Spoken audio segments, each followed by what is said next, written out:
Fala galera, bom dia, boa tarde, boa noite para você, biomaníacos, que está aqui com a gente para ver mais um tema quente do vestibular. Boa noite para vocês. Fala, meu povo, boa noite, biomaníacos. Mais uma semana que a gente está aqui cumprindo nosso protocolo de preparar semanalmente 3 questões para você, sob a visão de 3 professores muito show. Boa noite, galera, tamo junto. Boa noite, galera! Tudo bem com vocês? Estamos juntos mais uma noite, né, meus queridos? Eu, como sempre, bem acompanhada dos ilustríssimos aí, professores maravilhosos. E vamos com tudo, que hoje é respiração celular, gerar ATP, gerar energia. E eu tô só energia aqui hoje, de pré-treino, então bora. Eu também tô chegando à academia. Então bora. Então vamos que vamos. Eu começo falando um pouco aqui para vocês, pessoal, sobre um processo de quebra parcial da glicose, tá? Que acontece todas as vezes que as células dos eucariontes não têm oxigênio suficiente para poder fazer a famosa respiração celular, que tem um rendimento 14 vezes maior. Então, eu vou falar aqui para vocês das fermentações. Fermentação é um processo anaeróbico, tá? Pelo menos as que importam para o vestibular, elas são processos que não dependem do oxigênio na reação para acontecer. Como eu disse, você vai ter uma quebra parcial da glicose, ela não vai ser quebrada na sua totalidade, e ali isso vai gerar um pouquinho de energia para que a gente consiga movimentar o corpo por um período ali curto de tempo. Tá? Alguns seres vivos, como bactérias e fungos, tá? Podem fazer isso aí na sua vida cotidiana e podem sobreviver só assim, mas no nosso caso seria impossível sobreviver apenas de fermentação. Fermentação, no nosso caso, vai gerar aquela dorzinha no músculo por causa da mudança de pH lá. O ácido lático se acumula no músculo e pode gerar ali aquela fadiga muscular.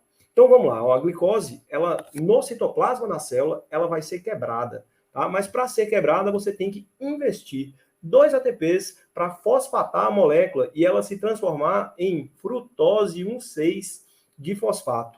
Essa instabilidade que você gera na molécula faz com que ela se quebre, e aí ela se quebra em 2 partes, tá? Gerando aqui o ácido pirúvico. Nesse processo, tá, de quebra aí, da glicose, você tem energia suficiente para gerar 4 ATPs e 2 NADH. Essas moléculas aqui são muito importantes. O ATP, o trifosfato de adenosina, ele carrega nas ligações de fosfato a energia que é liberada do alimento. Tá? E o NAD, ele é um carregador de elétrons excitados. O elétron está cheio de energia, escapa da glicose, o NAD mais vai lá e recebe esse elétron, se reduz e guarda essa energia do elétron por um tempo para nós. Então, ele é um aceptor de elétrons ali, um transportador de elétrons. Então, nesse processo, né, você tem aí a quebra da glicose em 2 ácido pirúvico ou piruvato, que é uma molécula com 3 carbonos. Só que o processo não acaba aqui. Se houvesse oxigênio nas células, a maioria das células ia preferir fazer respiração celular, pensando aqui nos eucariotos, tá? Mas se não houver oxigênio, os seres vivos podem tomar 2 rotas diferentes aqui, ó. Elas podem usar a energia do NAD para quebrar a molécula mais uma vez, tá? E gerar etanol. Então, nesse processo aqui, que libera CO2 e etanol, nós temos a famosa fermentação alcoólica, que é feita pelo fungo Saccharomyces cerevisiae, por exemplo, e é ele, o fermento biológico Saccharomyces, o fungo, né, a levedura, que vai fazer 2 processos importantes para nós biotecnológicos. A produção da cervejinha nossa de cada dia e das bebidas, da maioria das bebidas alcoólicas, sejam elas destiladas ou não. Salve por esse fungo aí maravilhoso. Oh, maravilha! E também do pão, porque a massa do pão só cresce por causa do CO2 que é liberado nesse processo fermentativo, tá? Agora, outros seres vivos, né, o fungo faz essa fermentação aí. Ele é um anaeróbio facultativo, ele pode fazer respiração e se não tiver oxigênio no ambiente, ele faz essa fermentação. E a gente tem as famosas, né, bactérias, como os lactobacilos, que vão fermentar o leite e vão, os açúcares ali do leite, e vão produzir, por exemplo, o ácido lático, né? E aí a gente tem a produção de iogurte, com esse produto dessa fermentação lática. É essa rota que está aqui embaixo. Ó. O ácido pirúvico vai ser transformado com a energia do NAD num produto final chamado de ácido lático ou lactato. Veja, em nenhum momento o oxigênio foi usado aqui, tá? E a glicose foi quebrada, liberando um pouco de energia para esses seres vivos. Então vamos lá para a nossa primeira questão, que fala justamente desse assunto, né? É do Enem de 2016 e que mostra que o esquema representa uma maneira simplificada o processo de produção de etanol. Então, ó, tem que piscar na sua cabeça aí, alerta. Produção de etanol deve ter a ver com fermentação alcoólica, deve ter a ver com Saccharomyces, né, que é a levedura lá e tal. Então, utilizando o milho como matéria-prima. Opa!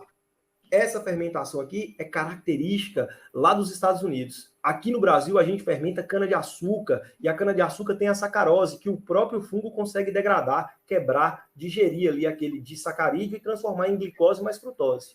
Aqui não. Aqui a matéria-prima é o milho, e a reserva do milho, sendo uma semente, tá? Vai ter reserva de amido, porque as plantas reservam açúcares na forma de amido. E aí tá falando assim, ó, tá mostrando o esquema que o milho entra lá no fermentador, né, na câmara de fermentação, e sofre uma hidrólise primeiro, para que haja ali depois a ação da fermentação feita pela levedura, mostrada aqui no segundo esquema. E aí você vê os produtos, ó, CO2, etanol e água sendo produzidos ali. Aí a questão pergunta justamente isso. Por que a hidrólise é essencial aqui nesse processo de fermentação do milho? Aí está o pulo do gato. Tá? A hidrólise é a quebra de alguma molécula com a ajuda da molécula de água. Então vai acontecer uma quebra aqui ainda do amido. Tá? Esse amido tem que ser quebrado, porque o fungo Saccharomyces, a levedura, ele não tem essa capacidade de digerir diretamente o amido. Então ele precisa que a fábrica de etanol faça essa etapa anterior para que a glicose seja liberada e aí o fungo possa, através desse substrato aí de glicose, poder fazer a fermentação. Então, fica claro aqui, ó, que as alternativas A estão incorretas, né? Porque a glicose vai ser convertida em sacarose? Não, né? O amido vai ser convertido em glicose ali. Essa letra A tá inversa, né? Se a gente quer fazer uma digestão, se a gente quer fazer uma hidrólise, uma quebra, não dá para você montar a coisa. Aqui você estaria montando glicose convertida em sacarose. Sacarose é um disacarídeo, né? Não faz sentido.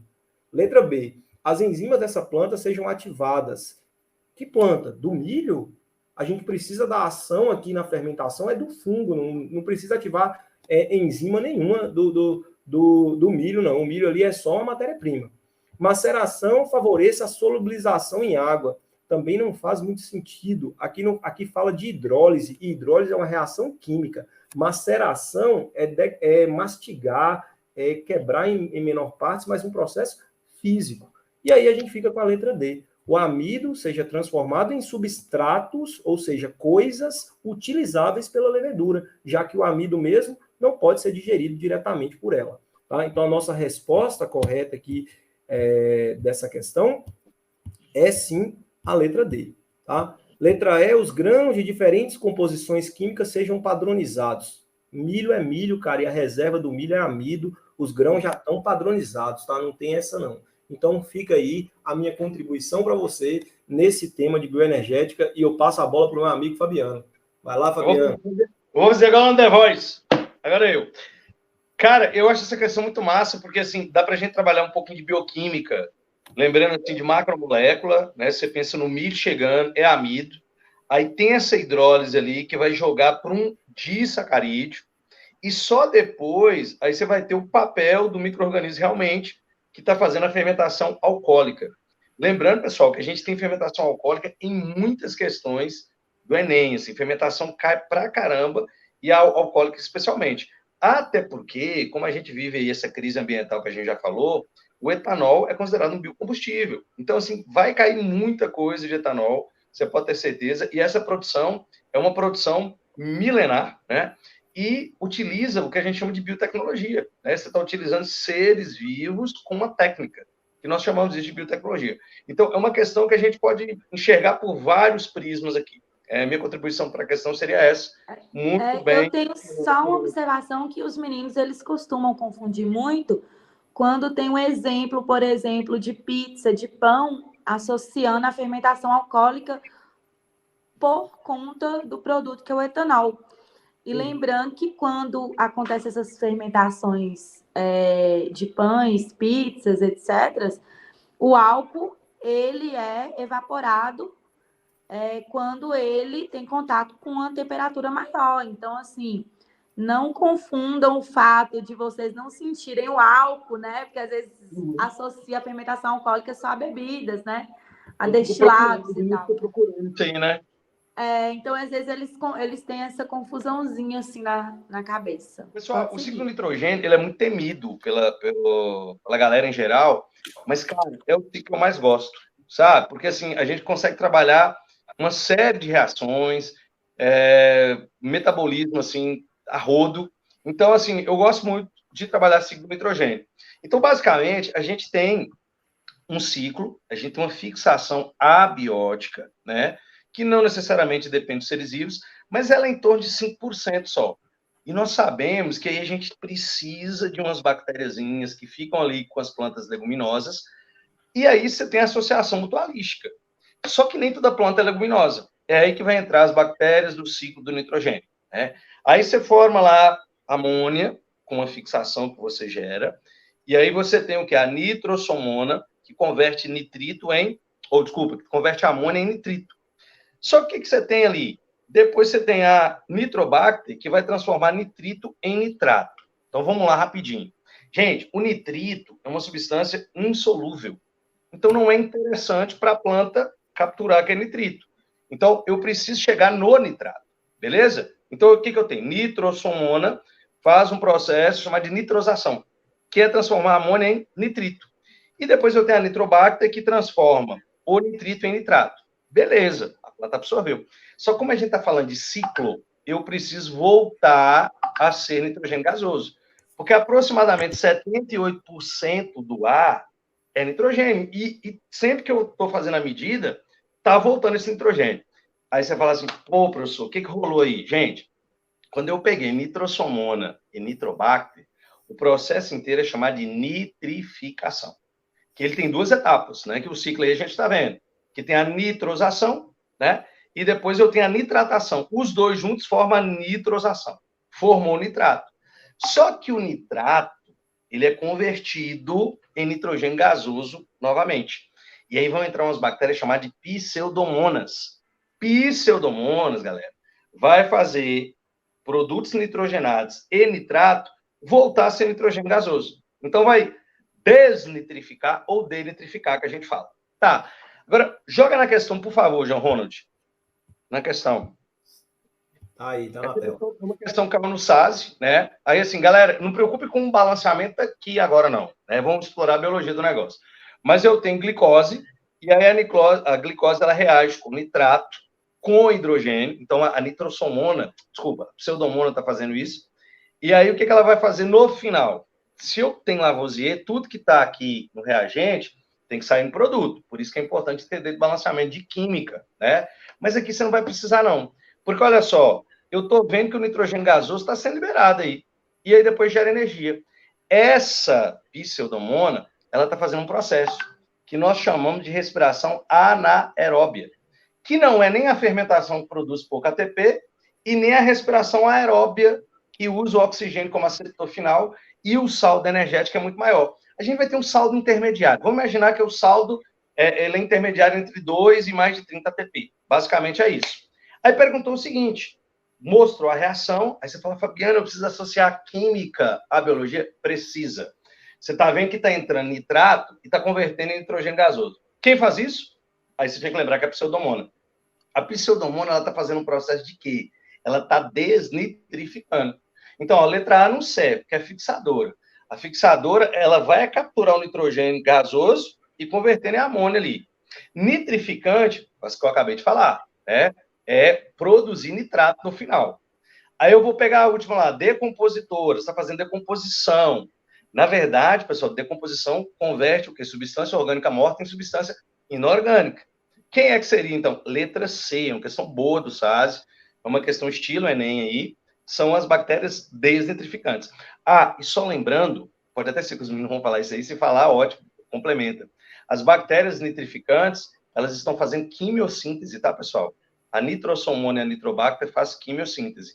E a pseudomona está fazendo uma respiração anaeróbica. Beleza? Tá aí minha contribuição. Chamo agora meus queridos. Tem alguma observação, galera? Eu tenho. Eu tenho uma observação a respeito são nitrobactérias, né? As famosas nitrobactérias, associar as nitrobactérias ao processo de quimiossíntese e ao processo de eutrofização. Verdade. Boa, Milena, boa. Porque a eutrofização, a liberação é o lixo aquático e é a liberação de matéria inorgânica no meio aquático. Então, se você tem muita matéria inorgânica e nitrogênio, né? Elas precisam oxidar esse nitrogênio para transformá-lo em matéria orgânica. E aí causa a morte dos peixes, por exemplo, porque elas fazem um sequestro de oxigênio para diminuir o oxigênio dissolvido, né? Ela pega o oxigênio ali do meio aquático para jogar nessa matéria inorgânica e transformá-la em orgânica. Então, assim, pode fazer associação com esse processo de eutrofização. Lógico que aqui, pelo tempo, eu estou falando esse processo muito superficial, mas é bom a galera dar uma olhada nisso e associar as nitrobactérias, ferrobactérias, né, e sulfobactérias. São as bactérias principais quimiosintetizantes que caem em prova. Não, olha só, imagem maravilhosa, essa imagem aí, chique demais, sabe por quê? Mostra a glicólise acontecendo no hialoplasma celular, dentro da mitocôndria, cara, ciclo de Krebs na matriz mitocondrial, pelo amor de Deus. Já nas cristas mitocondriais, vai ocorrer a cadeia respiratória ou fosforilação oxidativa, né? A gente tem participação do oxigênio aí no fosfato, fosforilação oxidativa. E, cara, é a fase que mais gera ATP. É a terceira fase, a fase que mais tem rendimento energético, adoidada. Então, tudo que envolve rendimento energético e gerar ATP em grande quantidade, a gente está falando de fosforilação oxidativa, que também tem aí participação de uma enzima muito importante, que é a ATP sintase. Beleza? Bora para a questão. Ela que efetivamente vai fazer a fosforilação, né? Ela que efetivamente... Então vamos lá para a questão. Bora para a questão. Olha só. Os ursos, por não apresentarem uma hibernação verdadeira, acordam por causa da presença de termogenina, que é uma proteína, né? Mitocondrial, que vai impedir a chegada daqueles prótons até a ATP sintase. Ou ATP sintetase, lembrando que essa ATP, na hora que ela recebe esses prótons de H+, ela tem um rendimento, a força dela ao girar une um fosfato à molécula de ADP. ADP de fosfato, adenosina de fosfato, unindo o fosfato com ADP, transformando em ATP, gerando calor. Esse calor é importante para aquecer o organismo, permitindo seu despertar.